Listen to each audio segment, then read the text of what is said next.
Antoinette Lattouf was taken off air in the middle of a 5-day casual radio presenting contract on ABC Radio Sydney back in December 2023. And the question of race comes into these proceedings because that decision was taken after she shared on her personal Instagram a post from Human Rights Watch, which was alleging that starvation was being used as a tool of war in Gaza.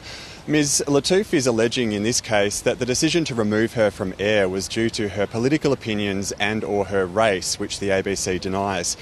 Now, previously in the ABC's court documents defending these proceedings, there was a submission that said whether there is a Lebanese, Arab or Middle Eastern race is a complex, multifaceted question of fact.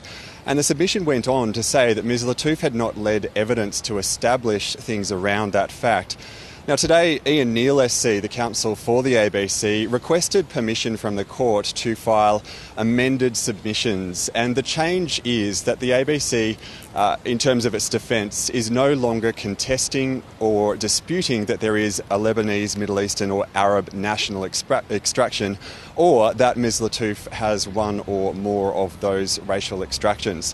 The ABC lawyers have also told the court that although this change will be marked up in its new submissions, it still denies that race or political opinion was a factor at all in the decision to remove her from air during that temporary radio contract.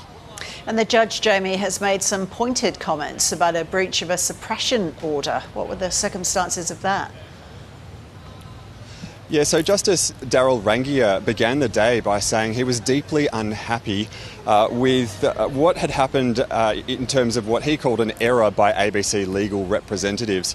Now, this is related to complaints from outside people that the ABC was receiving about Antoinette Lattouf back during this contract.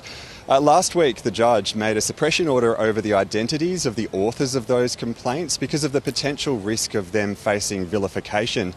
But yesterday, a partly unredacted affidavit, a court document, was uploaded to the federal court's public website, which included details of the authors of those complaints, including names, email addresses, phone numbers, and in at least one case, somebody's address.